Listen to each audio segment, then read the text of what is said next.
በስመ አብ ወወልድ ወመንፈስ ቅዱስ አሃዱ አምላክ ይትባረክ እግዚአብሔር አምላከ አበዊነ ስቡህኒ ውእቱ ወልዑልኒ ውእቱ ለዓለም። የተወደዳችሁና የተከበራችሁ የእግዚአብሔር ቤተሰቦች አባቶቼ፣ እናቶቼ፣ ወንድሞቼ፣ እህቶቼ ሁላችሁም በእግዚአብሔር ስም እንደምን ሰነበታችሁ? ለዚህች ሰዓትና ዕለት ያደረሰን ልዑለ ባሕሪ ቅዱሰ ባሕሪ ንጹሐ ባሕሪ ሕያወ ባሕሪ እግዚአብሔር አምላካችን ዛሬም ዘወትርም ስሙ የተመሰገነ ይሁን። እንግዲህ አብይ ጾም በጾም በጸሎት በቅዳሴ ሰንብታችኋል። እግዚአብሔር ይህን ሰዓት ለበረከት ስለሰጠን ስሙ የተመሰገነ ይሁን። አሁን ያለንበት ሳምንት የዛሬው ሳምንት እንግዲህ ኒቆዲሞስ በመባል የሚታወቅ በባለፈ 6ኛ ነበረ፣ አሁን 7ኛ ላይ ደርሰናል። 7ኛው ኒቆዲሞስ ይባላል። 7ኛው ሳምንት ኒቆዲሞስ። ኒቆዲሞስ ማለት የሰው ስም ነው። ወሀሎ አሐዱ እምፈሪሳውያን ዘስሙ ኒቆዲሞስ ወሀሎ አሐዱ ብእሲ እምፈሪሳውያን ዘስሙ ኒቆዲሞስ። ኒቆዲሞስ የሚባል ከፈሪሳውያን ወገን የነበረ አንድ ሰው ነበር ይላል። የዮሐንስ ወንጌል ምዕራፍ 3 ከቁጥር 1 ላይ ስታነቡት እስከ ቁጥር 12 የዕለቱ ወንጌል ይሄ ነው። የዕለቱ ምስባክ ደግሞ መዝሙረ ዳዊት 16 ቁጥር 3 ላይ የምታገኙት ነው። ሐወጽከኒ ሌሊተ ወፈተንኮ ለልብየ ይላል። በሌሊት መረመርከኝ፣ ጎበኘኸኝ፣ መረመርከኝ። ወፈተንኮ ለልብየ ልቤንም መረመርከው ይላል ዳዊት። አመከርከኒ ወኢተረክበ አመፃ በላዕሌየ መረመርከኝ፣ ፈተንከኝ፣ ወኢተረክበ አመፃ በላዕሌየ አመፃ በእኔ ላይ አልተገኘብኝም ይላል። ከመ ኢይንብብ አፉየ ግብረ እጓለ እመሕያው አንደበቴ የሰውን ሥራ ጣዖት ማምለክን እንደማይናገር ተረዳኸኝ ይላል። ይሄ ምን ማለት ነው? እንግዲህ ሐወጽከኒ ሌሊተ በሌሊት አለ ዳዊት ነው ስለ ራሱ የሚናገረው። ስለ ራሱ ሲናገር በዚህ በመዝሙረ ዳዊት 16 ቁጥር 3 ላይ ወኢተረክበ አመፃ በላዕሌየ አለ። መረመርከኝ፣ ስትመረምረኝ አለ በቃሌ መበደል፣ በእጄ መግደል፣ በልቡናዬ ቂም ተንኮል፣ ቂምና በቀል እንደሌለ አየኸኝ ይላል። ትልቅ ቃል ነው፣ ደስ የሚል ቃል ነው። እግዚአብሔር ሲመረምረን አሁን እንግዲህ ዳዊት ስትመረምረኝ በልቤ ውስጥ ምንም ተንኮል አላገኘህብኝም አለ እግዚአብሔር። ያን እንዳላገኘበት ደግሞ እግዚአብሔር መስክሮለታል። በባለፈው እንደተማርነው አያችሁ ምን አለ? በእጄ መግደል የለም፣ መግደል የሚባል እጄ ላይ የለ፣ ገድዬ አላውቅም አለ። ትቻለሁ፣ ንስሐ ገብቻለሁ ሲል ነው ዳዊት። ከዛ በፊት ግን የግድያ ነገር ተፈጽሞበት ነበረ።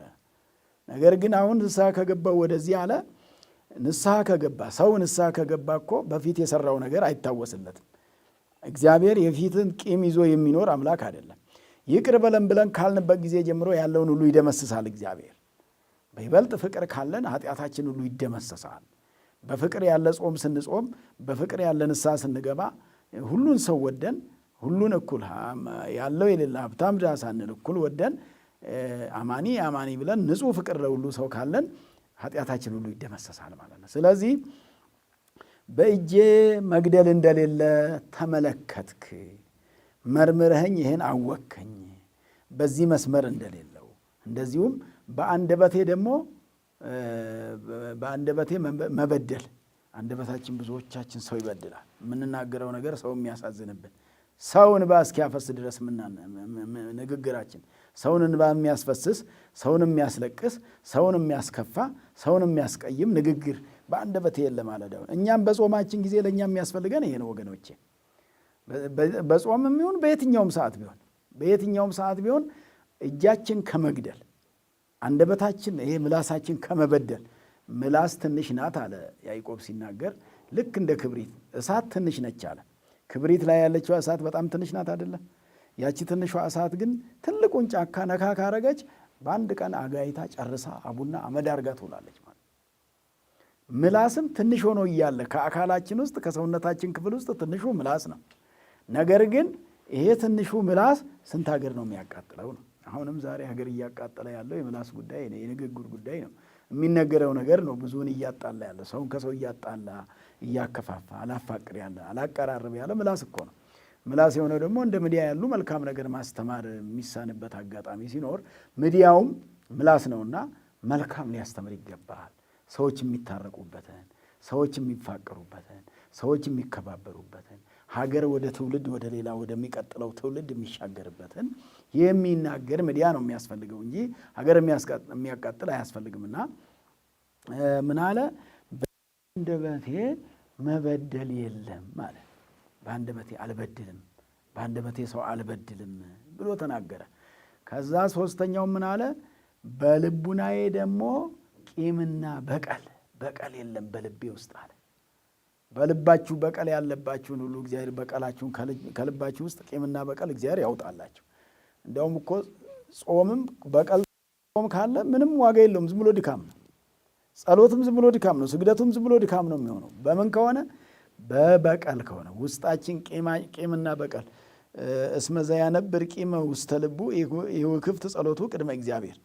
ቂምን በልቡናው ይዞ የሚኖር ሰው ጸሎቱ በእግዚአብሔር ፊት ተቀባይነት የለውም ይላል። እስመ ዘያነብር ቂመ ውስተ ልቡ ብሎ ይላል። እስመ ዘያነብር ቂመ ውስተ ልቡ፣ በልቡ ውስጥ ቂም ይዞ የሚጸልይ ሰው በእሾህ መካከል እህል እንደ መዝራት ነዋል። በእሾህ መካከል አሁን እህል ብትዘሩ ምን ያፈራል? እሾህ ወዲያው ያንቀው የለ? አንቆት እንዳያፈራ ያደርገዋል እኮ። ገና እንደበቀለ እንዲያፈራ ያደርገውም፣ አይፈቅድለትም፣ ይተበትበዋል፣ እሾሁ ይዘዋል። ቂምም እንደዛው ጾማችንና ጸሎታችን ዋጋ እንዳያመጣ ፍሬ እንዳያፈራልን ያደርግብናልና፣ ስለዚህ ከቂም ከበቀል ከተንኮል ከመበደል ከመግደል በምላሳችን የምንገለው እኮ ይኖራል። በልባችን እኮ ብንገለው የምንፈልገው ምናልባት አልሆን ብሎ እንጂ በሕይወት ባይኖር ብለን የምንመኘው ሰው እኮ ካለ እኮ ይሄ ማለት እኮ ገደል ነው ማለት ነው። ይሄ በእግዚአብሔር ፊት አያቀርበንም። ጾማችን ቅድመ እግዚአብሔር እንዳይደርስ ያደርጋል። ጸሎታችን ቅድመ እግዚአብሔር እንዳይደርስ ያደርጋልና ዳዊት በዚህ በኒቆዲሞስ ቀን የተናገረው ወይንም ሊቃውንት አባቶቻችን አስተካክለው ያስቀመጡት ምስባክ ይሄን ይመስላልና ከቂምና ከበቀል ተለይተን እግዚአብሔርን እንድናመሰግን መልካም ፈቃዱ ይሆነልን። የዕለቱ ወንጌል ቅድም በመግቢያ እንደነገርኳችሁ ወሃሎ አሐዱ ብእሲም ፈሪሳውያን ዘስሙ ኒቆዲሞስ መልአኮሙ ለአይሁድ፣ የአይሁድ አለቃቸው አንድ ከፈሪሳውያን ወገን የሆነ በጌታ ኢየሱስ ክርስቶስ ያመነ ነበር ነው የሚለው። ከስምንቱ ቤተ አይሁድ አንዱ ጸሐፍት ፈሪሳውያን ናቸው። ፈሪሳውያን ሕገ ሙሴን የሚጠብቁ ናቸው። የሙሴን ሕግ ጠብቀን እንኖራለን ይላሉ።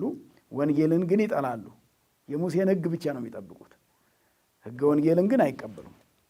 ከስምንቱ ቤተ አይሁድ አንዱ እነሱ ናቸውና ፈሪሳውያን ናቸው። ሕግ ያጠብቃሉ። ጸሐፍት የሚሉት ሕጉን የሚያረቁ ናቸው። ፈሪሳውያን ደግሞ የተረቀቀውን የሚያስፈጽሙና ለሕዝቡ የሚያስተምሩ ናቸው። ያንን የሚመክሩ የሚነግሩ ወደ ሕዝቡ የሚያደርሱ ናቸው። በብሉይ ኪዳን ያው መቼም ዞሮ ብሉይ ኪዳንን የሚያስተምሩ ናቸው። ብሉይ ኪዳንን አዋቂዎች ናቸው። መጻሕፍተ ነቢያትን ያውቃሉ። አዲስ ኪዳን ላይ ነው የቸገራቸው። ወደ አዲስ ኪዳን መምጣት ነው ያቃታቸው። ብሉይ ኪዳን ላይ ብቻ ነው የቀሩት። ወደ አዲስ ኪዳን መምጣት የተሳናቸው ናቸውና ኒቆዲሞስ ከነሱ ለየት ብሏል። መቼም እግዚአብሔር ሲመርጥ ሲጠራ ኒቆዲሞስ ከነዚህ ለየት ብሎ በጌታ ኢየሱስ ክርስቶስ አመነ ይላል። በጌታ ኢየሱስ ክርስቶስ ያመነ ነው ይሄ ደቀ መዝሙር። አንድ ባልንጀራም ነበረው። ማን ነው? ዮሴፍ የሚባል ዘአርማትያስ የሚባለው በጌታ ቀብር ጊዜም የተገኘው፣ ሁለቱም በግንዘቱ ጊዜ ተገኝተው ጌታ ኢየሱስ ክርስቶስን ከመስቀል ላይ አውርደው በበፍታ ገንዘው በመቃብር ውስጥ ያሳረፉ ናቸው። ጌታን የቀበሩት ናቸው። ቅዱስ እግዚአብሔር፣ ቅዱስ ኃያል፣ ቅዱስ ሕያው ዘኢይመውት እያሉ እየጸለዩ የቀበሩት ናቸውና በስቅለቱ ወደፊት የምንማረው ነው የሚሆነው። ዛሬ የምንማረው ኒቆዲሞስ በጌታ ኢየሱስ ክርስቶስ ያመነ ነው። ረቢ ነአምን ብከ አለ። እንደውም በድጓው ረቢ ነአምን ብከ ከመ በእግዚአብሔር መጻእከ ወንጌል ነው። ድጓ እንግዲህ እዚህ አብይ ጾም አሁን መዝሙሮቹን አይታችኋቸው ከሆነ ጾመ ድጓው በሙሉ ወንጌል ነውና ምን አለ?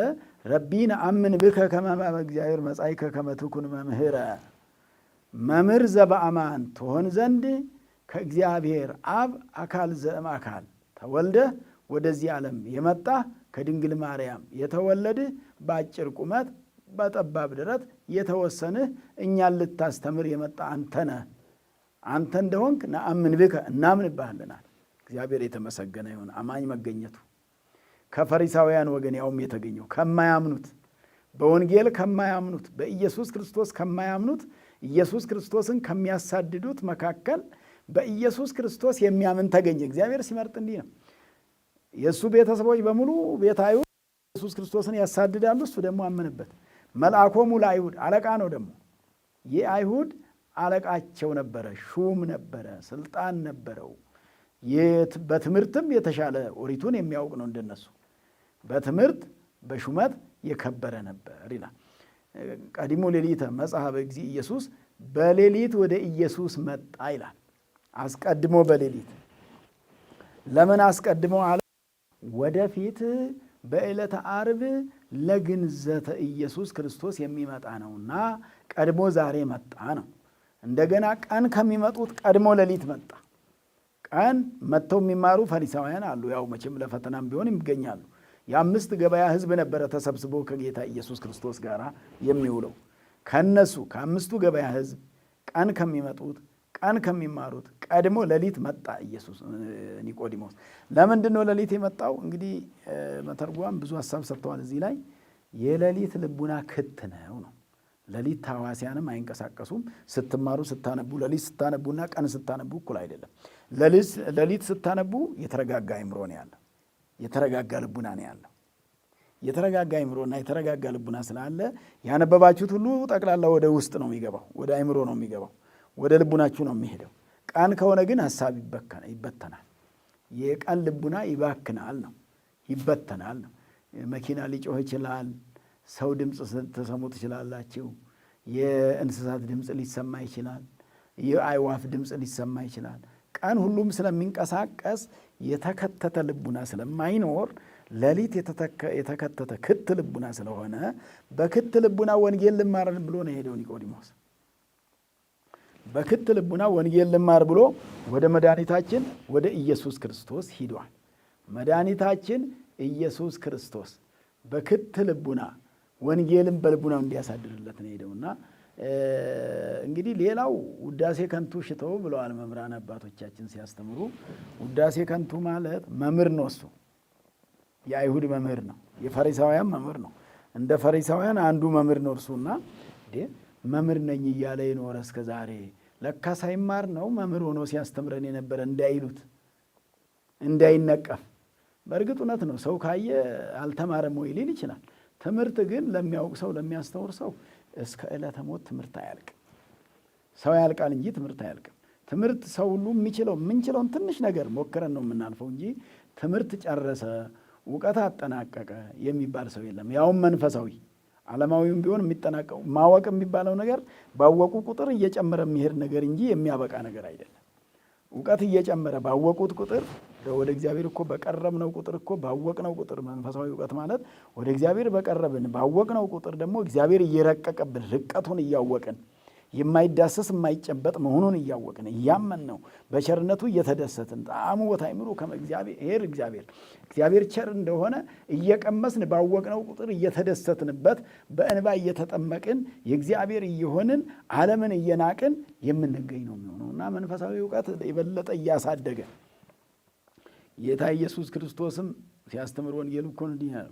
እምከመ ተለአልኩ እምድር እስህብ ኩሎ ሀቤ፣ ከምድር ከፍ ያልኩ እንደሆነ ሁሉም በረድኤት በሀብት እስበዋለሁ አቀርበዋለሁ ነው ያለው በዮሐንስ ወንጌል።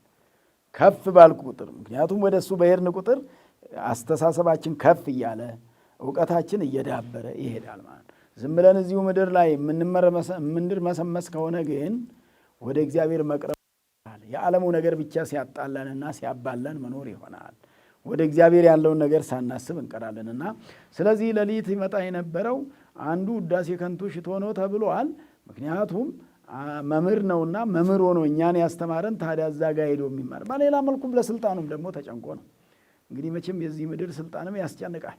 ብዙዎች ሰዎች ለዚህ ምድር ስልጣን ብለው የሚደበቁ ያንድ አይታጣ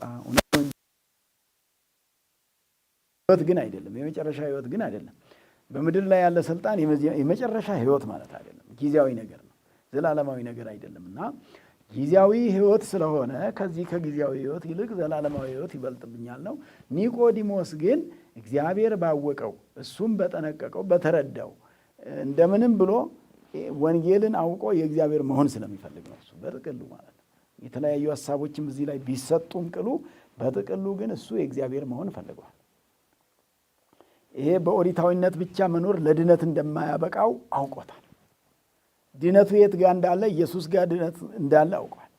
መድኃኒታችን ኢየሱስ ክርስቶስ ዘንድ ድነት እንዳለ ስላወቀ ድነቱ እንዳያመልጠው ሐዋርያት ያገኙትን የድነት ትምህርት ማግኘት ስለፈለገ ነው። ትልቅ ትምህርትም ተምሯል። ወደ ኢየሱስ ክርስቶስ ሄዶ ጌታ ኢየሱስ ክርስቶስ እንግዲህ ምን አለው ሲያስተምረው? ዘኢተወልደ ዳግመ ኢይሬአ ለመንግሥተ እግዚአብሔር አለ። ዳግመኛ ያልተወለደ የእግዚአብሔርን መንግሥት ሊያይ አይችልም ብሎ ለኒቆዲሞስ ነገረው ኢየሱስ ክርስቶስ። ዳግመኛ ያልተወለደ አለ። በዚህ ጊዜ ኒቆዲሞስ ከበደው ትምህርቱ። ወንጌል ከባድ ትምህርት ነውና መከራንም ሲያስተምር ትልቅ ትምህርት ነውና እንዴት ይክልኑ ብእሲ ዳግመ ተወልዶ እምድኅረ ርኅቀ ይክልኑ በዊአ ውስተ ከርሰ እሙ ወይትወለድ ዳግመ አለ ኒቆዲሞስ። እንዴ ሰው አንዴ ከተወለደ በኋላ ሁለተኛ መወለድ ይችላል? እንዲህ አለ። እንዲህ አንዴ ከእናቴ ተወልጃለሁ፣ ከአባቴ አብራክ ከእናቴ ማኅፀን ከተወለድኩ በኋላ እንደገና ተመልሼ እናቴ ሆድ ገብቼ ነው መልሼ የምወለደው? ወዴስ እንዴት ሆኜ ነው? ይሄ ሁሉ አካል ይሄ ትልቅ አካል ማኅፀን ውስጥ እንዴት ይቀመጣል? እናት ሆድ ውስጥ እንዴት መቀመጥ ይችላል ብሎ ከበደው፣ ረቀቀበት። የወንጌል ትምህርት እንዲህ ይረቃል። በስፋት ካላዩት፣ ጠልቀው ካላዩት፣ ተረጋግተው ካላዩት እንዲህ ይረቃል የወንጌል ትምህርትና ጌታ ኢየሱስ ክርስቶስ የሚያስተምረው ትምህርት ረቂቅ ነውና ወንጌል ረቂቅ መንግሥተ ሰማያትን የምታወርሰን ስለሆነች ሲማሯትም ረቀቅ ትላለች፣ ሲማሯትም ታስቸግራለች፣ የምትከብድም ናት። ወንጌል ሕይወቱ ዓይንን አውጥተህ ስጥ ሲል፣ ልብስን አውልቀህ ስጥ ሲል፣ ራስን ተው ሲል፣ ብዙ ነገር መጦተርስ ራስን አሳልፈህ ስጥ ሲል ብዙ ወንጌል ውስጥ ስንማር የሚከብዱ ነገሮች ነፍሱም በዚህ ዓለም ሰውነቱም በዚህ ዓለም በመከራ የጣላት በግራ የተመስቀል የጣላት በመንግሥተ ሰማያት ያገኛታል ይላል። ሰውነታችሁን ብጥሉ ታገኛላችሁ ይላል። በዚህ ምድር ላይ ብትሞቱ በሕይወት ትኖራላችሁ የሚል ነው የወንጌል ትምህርትና እንዲህ ያለ የሚመጣ ስለሆነ ከበደው። ሲከብደው ጌታ ኢየሱስ ክርስቶስ ደግሞ ለደቀ መዛሙርት ለሚማሩት ትምህርት በሚረዳቸው ልክ ማስተማር ስራው ስለሆነ የኢየሱስ ክርስቶስ ዳግም ተወለድ ብሎ እንዳይቀር መወለጃውንም ነገረው። ከምን እንደሚወለድ እንዴት እንደሚወለድና ከምን እንደሚወለድ ሲነግረው ምን አለው? አማን አማን እብለከ ዘኢተወልደ እማይ ወእመንፈስ ቅዱስ ኢይክል በዊአ ውስተ መንግሥተ እግዚአብሔር አለው። ከውሃና ከመንፈስ ቅዱስ ያልተወለደ ወደ እግዚአብሔር መንግሥት መግባት አይችልም፣ እንደማይችል አይችልም ብዬ እነግርሃለሁ። አይችልም ብዬ እነግርሃለሁ። ይኸው አሁን ከውሃ እንደሆነ መወለድ የተባለው ከውሃ እንደሆነ ከመንፈስ ቅዱስ እንደሆነ ከየት እንደሚወለድ አሁን ነገረው። ከየት እንደሚወለድ አሁን ነገረው። እስካሁን ከምን እንደሚወለድ እሱ ወደ እናቱ ማኅፀን ነበረ ሲያስብ የነበረው። እንደገና ከዛሬ 30ና 40 ዓመት በፊት የተወለደውን ልደት የድሮ እሱ በጎልማስነት ያለ ሰው ነው። ወደ ኋላ ተመልሶ የሕፃንነቱን ነበር ያሰበውና እሱ ኢየሱስ ክርስቶስ ደግሞ ሌላ መወለጃ እንዳለ ከውሃ አለ በውሃ ያልተጠመቀ በ40 ቀኑና በ80 ቀኑ በውሃ ያልተጠመቀ የሥላሴን ልጅነት ያላገኘ አይድንም ብሎ ይሄን አስተማረው። ይሄን አስረዳው። እግረ መንገዱን እዚህ ምስጢረ ሥላሴንም አስተምሮታል። ምስጢረ ጥምቀትና ምስጢረ ሥላሴን። ምስጢረ ጥምቀት ከውሃና ከመንፈስ ቅዱስ ካልተወለደ ብሎ ምስጢረ ጥምቀትን በ40ና በ80 ቀን የምንወለደውን ልደታችንን ከእግዚአብሔር የምንወለደውን ልደት የእናትና የአባት ሳይሆን እሱ በዛ ብቻ እንዳንቀር ከመንፈስ ቅዱስ መወለድ ከውሃና ከመንፈስ ቅዱስ መወለድ እንዳለብን በ40ና በ80 ቀን ይሄን ነገረው። ምስጢረ ጥምቀት ይሄ ነው። አያይዞ ምስጢረ ሥላሴ ደግሞ ነገረው። ከአምስቱ አዕማደ ምስጢር ሁለቱን እዚህ ያስተማረው ማለት ነው ለኒቆዲሞስ። ምስጢረ ሥላሴ ደግሞ እንዴት ብሎ ነው? ከውሃ ብሎ ከወልድ ያልተወለደ ከመንፈስ ቅዱስ ብሎ ከመንፈስ ቅዱስ ያልተወለደ ወደ እግዚአብሔር መንግሥት ብሎ እግዚአብሔር አብ ከእግዚአብሔር አብ ያልተወለደ ከእግዚአብሔር አብ ያልተወለደ፣ ከእግዚአብሔር ወልድ ያልተወለደ፣ ከእግዚአብሔር መንፈስ ቅዱስ ያልተወለደ፣ ከሥላሴ ያልተወለደ መንግሥተ ሰማያት አይገባም ብሎ አስረግጦ ነገረው መድኃኒታችን ኢየሱስ ክርስቶስ። አይሁድ ጋር ይሄ የለም፣ ፈሪሳውያን ጋር ይሄ ትምህርት የለም። ኦሪትን ብቻ ጠብቆ መኖር ነው። ገና ወደፊት ምስጢረ ሥጋዌ ወደፊት የሚመጣ ነው ብሎ ክርስቶስን ሌላ ክርስቶስ ይመጣል ብሎ የሚጠብቁ ናቸው ፈሪሳውያን። ክርስቶስን በመጣበት ጊዜ ማመን ተስኗቸው ገና እየጠበቁ ከሚኖሩት ተለይቶ ነው በኢየሱስ ክርስቶስ ያመነው ኒቆዲሞስ። እግዚአብሔር የተመሰገነ ይሁን። ኒቆዲሞስን ለእምነት ያበቃ እኛንም ለማመን አምነን በ40ና በ80 ቀናችን ባገኘነው ክርስትና አምነን መልካም ትሩፋት በጎ ስራ ሰርተን ምግባር ትሩፋት ሃይማኖት ሰርተን ጠብቀን ለመኖር እግዚአብሔር ይርዳን። ከዚያ እንግዲህ ስታዩ በክርስትና ቤት የሚፈጸም ነው ይሄ ወንጌል። ክርስትና ቤት ሕፃናት ክርስትና ሲነሱ ይሄ ነው የሚነበብላቸው በ40ና በ80 ቀናቸው። ሌላም ሰው ክርስትና ሲነሳ በክርስትና ጊዜ የሚነበበው ወንጌል ይህ ነው። ምክንያቱም ዲያቆኑ ሕፃኑን ይዞ አሰግደከ ለአብ አሰግደከ ለወልድ አሰግደከ ለመንፈስ ቅዱስ ብሎ ካህኑ እንዲያጠምቀው ሕፃኑን ይዞ ያቀርባል። ዲያቆኑ ተልእኮ ስለሆነ ስራው እንግዲህ ማጥመቅ የካህኑ ስለሆነ ካህኑ ክርስትና ልጅነት የሥላሴን ልጅነት ይሰጣሉ ማለት ነው። ሥላሴ ልጅነታቸውን በካህኑ በኩል ይሰጣሉ ለሕፃኑ ማለት ነው። ልጅነት የሚሰጠው እግዚአብሔር ነው። ስለዚህ ለአብ ለወልድ ለመንፈስ ቅዱስ አሰግድሃለሁ ነው ሕፃኑ እንዲሰግድ ለሥላሴ። ገና በሕፃንነት በ40 ቀን እኮ ነው ለሥላሴ የሚሰግደው፣ በ80 ቀን ገና ምንም ሳያውቅ ከዛ ጊዜ ጀምሮ ለሥላሴ መስገድን አንድ ስግደት ነው ለሥላሴ የሚሰግድላቸው። ለአብ ለወልድ ለመንፈስ ቅዱስ ስንሰግድ፣ ለአብ ብንሰግድ፣ ለወልድ ብንሰግድ፣ ለመንፈስ ቅዱስ ስንሰግድ አንድ ስግደት ነው የሚሰግድላቸው። አሐተ ስግደተ ይሰገዱ ወአሐተ ስብሐተ ይሴብሑ። አንድ ስግደት ይሰገድላቸዋል፣ አንድ ምስጋና ይመሰገናሉ፣ አንድ ስግደት ይሰገድላቸዋል። ይሄን ነው። ከዛ ካህኑ ይቀበልና ደግሞ አጠምቀከ በስመ አብ አጠምቀከ በስመ ወልድ አጠምቀከ በስመ መንፈስ ቅዱስ ይላል። ሴት ከሆነች አሰግደኪ ይላል፣ አጠምቀኪ ይላል። ካህኑ ደግሞ ይኩን ስምከ ስም እገሌ ይባል ብሎ በተሰጠው ስም የሥላሴ ልጅ ሆነሃል ዛሬ ይላል። ይኩን ስምኪ ይላል። ሴት ከሆነች ደግሞ በዛሬ በተሰጠሽ ስም የሥላሴ ልጅ ሆነሻል ብሎ ከሥላሴ ጋር ያገናኛል ማለት ነውና፣ ስለዚህ እንግዲህ ረቂቅ ልደት ነው ይሄ ልደት ረቂቅ ልደት ነው። እንደ ርዕስም የሚረዳን ለትምህርቱ ርዕስ እንዲጠቅም የዮሐንስ ወንጌል ምዕራፍ 3 ቁጥር 5 ላይ ስታዩት ከውሃና ከመንፈስ ቅዱስ ያልተወለደ የእግዚአብሔርን መንግሥት አያይም አለ ጌታችን ኢየሱስ ክርስቶስ። ለማን? ለኒቆዲሞስ። ይህም ኒቆዲሞስ እንግዲህ ከጌታ ኢየሱስ ክርስቶስ በፍርሃት ምክንያት በህቡ በድብቅ ነበረ ከጌታ ኢየሱስ ክርስቶስ ይማር ነበረ። 3 ዓመት እየተመላለሰ ሌሊት ይማር ነበረ። ቀን ቀን ከፈሪሳውያን ጋር ይውል ነበረ፣ ከነዛው ጌታን ከሚያሰዳድቱ ጋር። በመጨረሻው ዕለት ግን በዕለተ ዓርብ አይሁድ አንድ ላይ ተባብረው 8ቱ ቤተ አይሁድ ጌታ ኢየሱስ ክርስቶስን እንግዲህ የመጣበትም ዓላማ ነው፣ ስቅለት ነው። ተሰቅሎ ዓለምን ለማዳን የመጣው ሰቀሉት በዕለተ ዓርብ። በሰቀሉበት ግን ከነሱ ተለይቷል። ይዛለት የእሱ ባልደረባ የሆነውም ኒቆዲሞስ ማነው ዮሴፍ የሚባል ነበር፣ የአርማትያስ ሰው። ሁለቱ በድብቅ ሲማሩ ኖረው በዕለተ ዓርብ እምነታቸውን በግልጥ የማይደበቁበት ቀን መጣ። እምነት ግዴታ በግድ መገለጥ ያለበት ቀን፣ የመጨረሻ ቀን፣ ወሳኝ ቀን መጣ።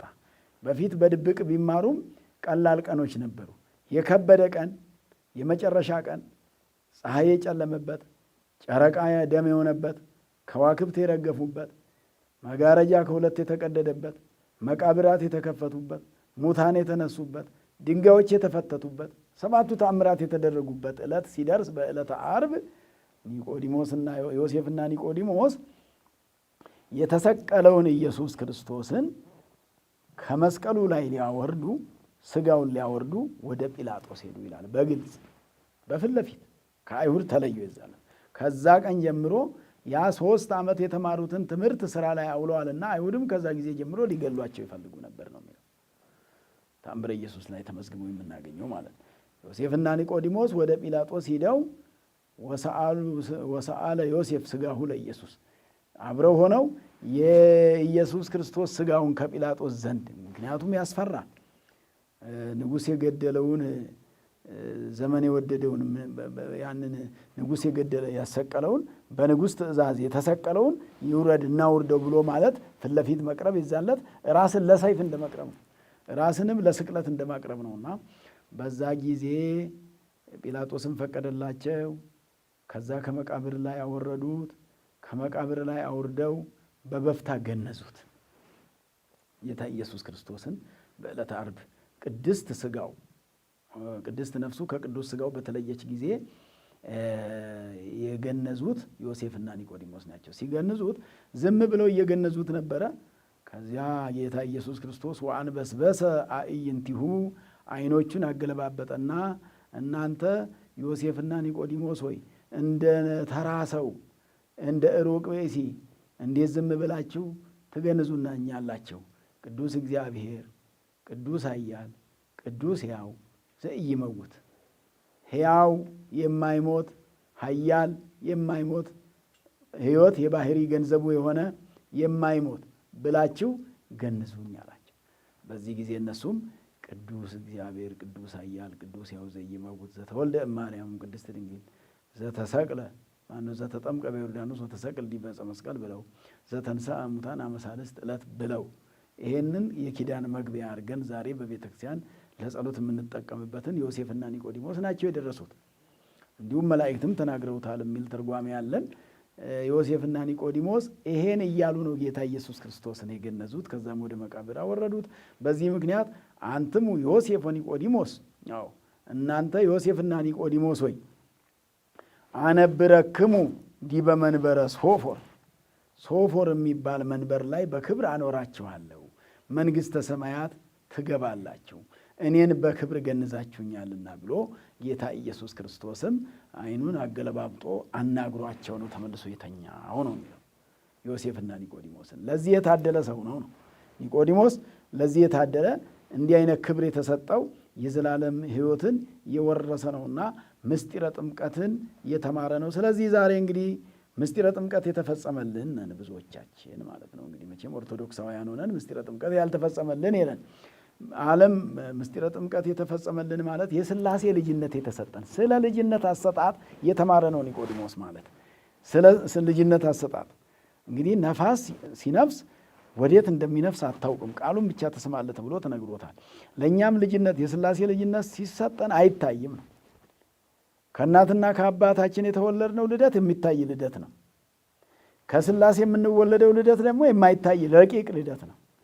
ረቂቅ ልደትን የተወለድንነን ረቂቅ ልደት ተፈጽሞልን ልደት ማለት መወለድ ማለት ነውና ረቂቅ ልደት ከሥላሴ መወለድ ምንድነው የሚለው መጽሐፉ ዮሐንስ በመልእክቱ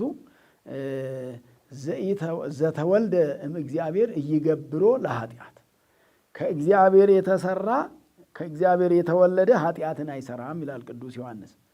ከእግዚአብሔር የተወለደ ኃጢአትን አይሰራም። ለምንድን ነው መገዳደሉ? የተወለድነው ከእግዚአብሔር። ለምንድን ነው መጠላላቱ? የተወለድነው ከእግዚአብሔር። ለምንድን ነው በጥቅም መቀማማቱ? ትንሹን እግዚአብሔር ይባርክልን ብለን ሌላ ያልተሰራ ደግሞ መስራት እንጂ መሬቱ መቼ ጠበበ? ምድሩ እኮ አልጠበበም። ምድሩ ሰፊ እኮ ነው። ሰው ያልሰፈረበት ገና ሰው ሳይሰፍርበት ለተምጻት የሚደርስበት መሬት ብዙ አለ። እንስሳትም ያልረገጡት አራዊትም ያልደረሱበት እንዲሁ ዝም ብሎም የተቀመጠ መሬት አለ። መሬት ሳይጠብ የሰው አይምሮ ስለጠበበ በዚህ ምክንያት ያውም ከእግዚአብሔር ተወልደን በ40ና በ80 ቀን ከሥላሴ የተወለድን የሥላሴ ልጆች ከእግዚአብሔር የተወለዱ የእግዚአብሔርን ሀብት የሚወርሱ ናቸው። እግዚአብሔር ሀብት መንግሥተ ሰማያትን ልንወርስ የተዘጋጀን። ምድራዊው ነገር በዚህ ምድር ላይ ያለው ለጊዜው የምንኖርበት ነው፣ የዘላለም አይደለም። ስለዚህ ከእግዚአብሔር የተወለደ ኃጢአትን አይሰራም። ከእግዚአብሔር የተወለዱ አይገላደሉም። ከእግዚአብሔር የተወለዱ አይጠላሉም። ከእግዚአብሔር የተወለዱ አይመቀኛኙም። ከእግዚአብሔር የተወለዱ ምቀኝነት አንዱ አንዱን አይመቀኝም። ከእግዚአብሔር የተወለዱ አንዱ የአንዱን ስም አያከፋም ተብሎ በመልእክት ተነግሯልና እንደው ምስጢረ ጥምቀትን ኒቆዲሞስ እንደተማረ አይተን ምስጢረ ጥምቀት እና ምስጢረ ሥላሴ ኒቆዲሞስን እስከ መጨረሻው ጸንቶ እንዲኖር ያደርገው ነውና እኛን አምስቱ አዕማደ ምስጢር እንደዛው ምስጢረ ሥላሴ፣ ምስጢረ ጥምቀት፣ ምስጢረ ቁርባን፣ ምስጢረ ትንሣኤ ሙታን፣ ምስጢረ ሥጋዌ እነዚህ አምስቱ ምስጢረ ሥላሴ፣ ምስጢረ ሥጋዌ፣ ምስጢረ ጥምቀት፣ ምስጢረ ቁርባን፣ ምስጢረ ትንሣኤ ሙታን አምስቱን አዕማደ ምስጢር ይዘን የምንኖር ሰዎች ለምንድን ነው ብዙ ነገር እኛን የማይገልጹ ነገሮች እኛ ላይ የሚታዩት? እኛን የማይገልጹ እኛን ኦርቶዶክሳውያንን የማይገልጹ በ40ና በ80 ቀን ከሥላሴ የተወለድነውን ሰዎች የማይገልጹ እኛን የሚገልጹ ነገሮችን ከኛ ፈቀቅ ማድረግ ያስፈልጋል። ከቂምና ከበቀል ከጥላቻ መራቅ ያስፈልጋል። ምክንያቱም ይህ ዓለም ጊዜያዊ ነው ወገኖች፣ ለዘላለም አንኖርበትም። የምንኖርበት ጥቂት ጊዜ ነው። ጥቂት ጊዜ ኖረንበት የምናበቃ ነው። ለዘላለም የምንኖርበት እንዳልሆነ እያወቅ ነው ጊዜያዊ መሆኑን እያወቅን በጊዜያዊ ነገር ዘላለማዊ ነገርን እያጣን ያለን ነውና ኒቆዲሞስ ምስጢረ ጥምቀትን ከጌታችን ከመድኃኒታችን ከኢየሱስ ክርስቶስ ተማረ ነው። ከጌታ ኢየሱስ ክርስቶስ ጋር የተከራከረ ነው። ምክንያቱም እስኪገባው ድረስ ብዙ ነው የተከራከረው። ተከራከረ። እንደው ነገሩን በክርክር ብዛት መጨረሻ ወደሚያምንበት ደረጃ ደረሰ። ዝም ብሎ ሳይገባው ቢቀር ባይጠይቅ ባይከራከር እንዴት አድርጎ ድጋሜ መወለድ ይቻላል ባይል ይህን ሁሉ ትምህርት አያገኝም ነበር። መጠየቅ ብዙ ትምህርት እንድናገኝ ያደርጋል። ብዙ እውቀት እንድናገኝ ያደርጋል። ብዙ እንድንገነዘብ ያደርጋልና በመጠየቅ የሚገኘው ትልቅ እውቀት ስላለ ኒቆዲሞስ በመጠየቁ ብዙ ትምህርት አግኝቷልና ስለዚህ ስለ ኒቆዲሞስ ሲናገር ነው እንግዲህ ያ ዳዊቱም በመዝሙሩ በመግቢያው ላይ የተማርነው መረመርከኝ፣ ምንም በቀል የለም። ኒቆዲሞስ የዋህ ቅን ነበረ፣ በጎ ሰው ነበረ። ወደ ቶሎም የዋህ ስለሆነ እንደ ርግብ የዋህ ስለሆነ ወደ ወንጌል የተመለሰው ወደ በጎ ነገር የተመለሰው ጌታችን ኢየሱስ ክርስቶስን የሚተኛበትን ሰዓት የእንቅልፉን ሰዓት እንቅልፍ አላሸነፈውም። ከማንቀላፋት ይልቅ የመጣውን አዝመራ መጠቀም የወንጌል ዘመን 3 ዓመት ከ3 ወር ብቻ ስለሆነ የወንጌል ዘመን ያን ዘመን ተጠቅሞበታል ኒቆዲሞስ። እኛም በዚህ በክርስትና በዚህ ምድር ላይ ስንኖር በክርስትና ሃይማኖታችን በእምነታችን ውስጥ ኖረን ሳንጠቀምበት እንዳንቀር ያስፈልጋል። ጊዜውን እግዚአብሔር ሰጥቶን ይሄን ጊዜ ተጠቅመንበት ሳንጸልይበት፣ ሳንጾምበት፣ ሳንሰግድበት፣ ንስሐ ሳንገባበት፣ ሳንቆርብበት የቀረን እንደሆነ ዋጋ ቢስ እንሆናለንና ዋጋ ቢሶች እንዳንሆን በጊዜው እንድንጠቀም አምላካችን መድኃኒታችን ኢየሱስ ክርስቶስ ሁላችንንም ይርዳን። አምላካችን እንግዲህ እኛን ለመንግሥተ ሰማያት ያዘጋጀን ምስጢረ ጥምቀትን ለኒቆዲሞስ ያስተማረ አምላክ ለእኛም ደግሞ እንደውም ልጅነትን ሰጥቶን ልጆቹ አድርጎን ልጆቼ ናችሁ ተብለናል። በወልድ ምንድን ነው የተሰኘነው? ውሉደ እግዚአብሔር የተሰኘነን የእግዚአብሔር ልጆች ነን። የእግዚአብሔር ልጆች አስቀድማችሁ የእግዚአብሔር ሕዝቦች አልነበራችሁም አለ ቅዱስ ጴጥሮስ። እንዘ ቀዲሙ ኢኮንክሙ ሕዝቦ ለእግዚአብሔር ይእዜሰ ሕዝበ እግዚአብሔር አንትሙ። እያችሁ ቀድሞ የእግዚአብሔር ሕዝቦች አልነበራችሁም፣ ዛሬ ግን የእግዚአብሔር ሕዝቦች ናቸው። በሚደነቅ አጠራሩ ጠርቷቸዋልና ይላል። በሚደነቅ ጥሪ ልጆች ብሎ መጥራት፣ ልጆቼ ብሎ ሳንገባው እኮ ነው ያው ማንገባው ልጆቼ ብሎ የጠራን እግዚአብሔር ነውና ስለዚህ ዛሬ ላይ በዚህ በሱ የሱ ልጆች ውሉደ እግዚአብሔር የተባል በክርስቶስ ክርስቲያኖች ክርስቲያን መባል በጣም ትልቅ ነው። ሌላ ሁሉ ከመባል ቄስ ገሌ፣ አቡነ ገሌ፣ መምህር ገሌ ከመባል ክርስቲያን ገሌ መባል ከሁሉ ይበልጣል። ክርስቲያን ሆነን ለመሞት እግዚአብሔር ይርዳን። እንደው ተጠርተን ብቻ እንዳንቀር እውነተኛ ክርስቲያን ማለት እውነተኛ ክርስቲያን የእውነተኛ ክርስቲያን ስራ ደግሞ ተዘርዝሮ ተቀምጧል። እውነተኛ ክርስቲያኖች የሚሰሩት ስራ በስፋት በገላትያ ላይም ቅዱስ ጳውሎስ በገላትያ 5 ላይ ዘርዝሮታል። ምዕራፍ 15 ጀምሮ ስታነቡት መልካም ክርስቲያኖች ምን አይነት ሰዎች፣ መንፈስ ፍሬ ምን እንደሆነ፣ የኃጢአት ፍሬ ደግሞ የዓለም ፍሬ ይሄ የዲያብሎሱ ስራ ደግሞ ምን እንደሆነ ተዘርዝሮ ተቀምጧል። ስለዚህ በትክክል እንድንጠቀምበት ያስፈልጋል። በክርስቶስ ክርስቲያኖች፣ በመንፈስ ቅዱስ መንፈሳውያን። እንደው ስማችን መንፈሳውያን ነው። እንደው ግብራችንሳ እንደው ግብራችን መንፈሳዊ ካልሆነ ስማችን ብቻ መንፈሳውያን ተብሎ የክርስትና ብቻ ስም ተሸክመን የምንቀር ነጠላ ብቻ የምንለብስ መስቀል ብቻ ይዘን ያለን እንዳንሆን የሚያስፈልገን ሕይወቱን መኖር ያስፈልጋልና በሕይወት ክርስትና ሕይወት ነው የሚጠይቀው። ሁልጊዜ እንደምንማማረው ሁሉ ሕይወቱን መኖር ካልተቻለ ሕይወቱን ካልኖርበት ዝም ብሎ ጊዜ ማሳለፍ ብቻ ከሆነ ዋጋ ስለሌለው በክርስቶስ ክርስቲያን እንደ ዋጋ ተከፍሎብን እኛን ክርስቲያን ያሰኘን። ከዛ በፊት እኮ እኛ እንባል የነበረ እኮ የሰይጣን ልጆች ነበረ ስንባል የነበረ እኮ የዲያብሎስ ልጆች እየተባለ እኮ የሰው ልጅ እኮ ሲጠራ 5500 ዘመን ኖሮ ነበር እኮ የዲያብሎስ ልጅ እየተባለ። ምክንያቱም የዲያብሎስን ስራ ሰርታቸዋል ተብለን ዲያብሎስ የመከረውን ምክር ተቀብሎ አዳምና ሔዋን ያን ተቀብለው የዕፀ በለስን ፍሬ በመብላታቸው እሱን ተብለን ነበር እኮ ስንኖር የነበረው። ከዛ እንድንለይ እኮ ተደረገ። አያችሁ። ስለዚህ ዛሬ የእሱ አድርጎን ጠርቶን ልጆቼ ብሎን እንደው የአንድ ባለ ሀብት ልጅ እንኳ በመሆን እንዴት እንደሚያስደስት በዚህ ምድር ላይ ታውቃላችሁ አይደል? የእግዚአብሔር ልጆች መሆን የእግዚአብሔር ልጆች ከመሆን በላይ ሌላ ምንም የሚያስደስተን ነገር አለ? የእሱ ልጆች ከመሆን በላይ ሌላ ምን አለ? ምንም የለም እኮ። ከዚህ የሚበልጥብን ነገር ምንም የለብን። ከዚህ የሚበልጥ ምንም ነገር ስለሌለን የእግዚአብሔር ልጆች ተብለን በእሱ አባታችን እኛ የእሱ ልጆች አባታችን እግዚአብሔር ትልቅ አባት ከሚባል ከትልቅ በላይ ትልቅ ንጉሠ ነገሥት እግዚአ አጋዕዝት አምላከ አማልክት የጌቶች ጌታ የነገሥታት ንጉሥ ዓለምን የፈጠረ ዓለምን ዛሬ የሚመግብ ነገ ዓለምን የሚያሳልፍ አሳልፎ ደግሞ መንግሥተ ሰማያትን የሚሰጠን ነውና ስለዚህ በዚህ መልክ ስንኖር እግዚአብሔር ጋር መኖር በቤቱ መኖር መታደል ስለሆነ ይሄን ጾሙን እንግዲህ እየተገባደደ እያለቀ ስለሆነ ይሄ ጾም ሲገባደድ ሲያልቅ እኛም ደግሞ መንፈሳዊ ነገራችን ግብይታችን የአዝመራ ሰዓት ስለሆነ በባለፈው እንደተማርነው ጾም ትልቁ የአዝመራ ሰዓት ነው። ክርስቲያኖች ስለ ነፍሳቸው ብዙ በረከት የሚሰበስቡበት ሰዓት ነው። ክርስቲያኖች ኦርቶዶክሳውያን ስለ ነፍሳቸውን በትክክል የሚዋጁበት ሰዓት፣ ለነፍሳቸው የሚበጅ ስራ የሚሰሩበት ሰዓት፣ በዓመት የሚገኝ የአዝመራ ሰዓት ነው። እንግዲህ አዝመራ አንዴ ካለፈ በኋላ ወደ ኋላ ተመልሰን እንዘራለን ቢባል መዝራት አይቻልም። ያለ ጊዜው መዝራት አይቻልም። አጨዳም ከሆነ ያለ ጊዜው ማጨድ አይቻልም። የሚታጨድበት የራሱ ሰዓት አለው። የሚወቃበት የራሱ ሰዓት አለው። አዝመራ ከእርሻው ጀምሮ ከዛ ወደ ዘሩ፣ ከዘሩ ወደ አጨዳው አረምም ኩትኳቶም የራሱም ነገር ይኖረውና ከዛ ወደ መጨረሻው አዝመራውን ሰብስቦ ወደ ጎተራ መሰብሰብ ማስገባት አለና ያለ ሰዓቱ ዘራለሁ የሚል በዘር ሰዓት አጭዳለሁ የሚል የማይሆን ነው። በአጨዳ ሰዓት ደግሞ ዘራለሁ የሚል ዝናብም ላይኖር ይችላልና አይሆንም ነው።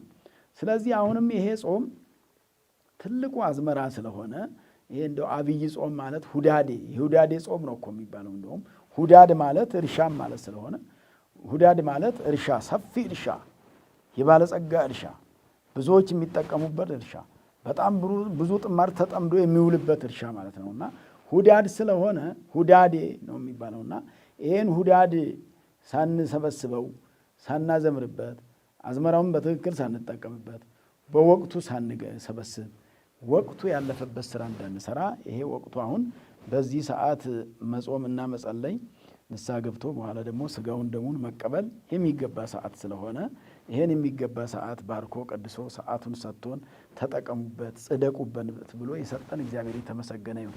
ይሄን ሰዓት እኮ ጽደቁበት ብሎ ያለን እግዚአብሔር ነው። በባለፈው እንደተማርነው ጽደቁበት ተብለናል። የምንጸድቅበት ሰዓት ነው። ይሄ መጽደቂያ ሰዓት ነው። ዲያብሎስን ድል የነሳበት ነው ጌታችን ኢየሱስ ክርስቶስ። በዚህ ሰዓት በገዳመ ቆሮንቶስ በዚህ ሰዓት ነው እንግዲህ ሰይጣንን ድል ያደረገው። በዚህ ጾም ነው ሰይጣን ድል የሆነው። ይሄ ትልቅ ጾም ነው። አብይ ነው የምንለው አብይ መምቻ፣ ትልቅ መምቻም ነው። ሰይጣንን ግንባሩ መምቻ የሚፈትነን ሁልጊዜ በስንፍና የሚፈትነን፣ በክፋት የሚፈትነን፣ በሐሰት የሚፈትነን፣ በፍቅረ ነዋይ የሚፈትነው። ዛሬ በፍቅረ ነዋይ የማይፈተን ሰው የለም። አብዛኛው ሰው ይፈተናል። ይሄን ሁሉ ፈተና ከውስጣችን ያወጣልን ዘንድ ይሄን ጾም ይዘን ያንን ከውስጣችን የምናወጣበት ሰዓት ስለሆነ ይሄ ጾም ትልቅ ነውና ሰይጣንን መምቻ ነው።